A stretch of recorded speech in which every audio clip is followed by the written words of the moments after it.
Big boss मराठीचा 5वा season लवकरच प्रेक्षकांच्या भेटीला येणार आहे. यंदाच्या सीझनमध्ये प्रेक्षकांसाठी एक खास सरप्राईज आहे. हा सरप्राईज म्हणजे अभिनेता रितेश देशमुखची एंट्री. बिग बॉस मराठीच्या 5व्या सीझनचं सूत्रसंचालन रितेश करणार आहे अशी अफवा पसरली होती आणि आता ते प्रोमोद्वारे जाहीरही झालेलं आहे. बिग बॉस मराठी 5व्याचा नवीन प्रोमो पाहताच नेटकरांनी त्यावर विविध प्रतिक्रिया दिलेल्या आहेत.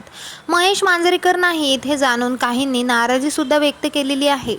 बिग बॉस हा शो मराठीत सुरू झाल्यापासून निर्माते दिग्दर्शक महेश मांजरेकर यांनीच ह्या शोचं सूत्रसंचालन केलेलं होतं.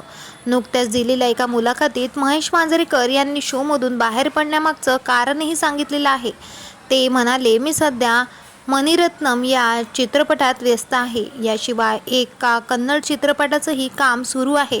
शूटिंगसाठी मला सतत दिल्ली, लंडन, बँकॉक यासाठी जावं लागतंय. पुढील 2 ते 3 महिने मी या प्रोजेक्टमध्ये व्यग्र असणार आहे. माझ्या मनातही काही कल्पना आहेत, त्यामुळे हे शूटिंग संपल्यानंतर त्यावर मी काम करणार आहे. म्हणूनच मी सध्या बिग बॉससाठी वेळ देऊ शकलो नाही, असं मांजरेकरांनी स्पष्ट सांगितलेलं आहे.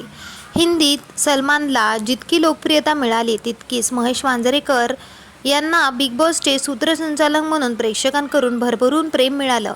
त्यामुळे रितेश देशमुखांसमोर प्रेक्षकांची मनं जिंकण्याचं मोठं आव्हान असेल. तर तुम्हाला याबद्दल काय वाटतं आम्हाला कमेंट करून नक्की सांगा. भेटूया परत. धन्यवाद.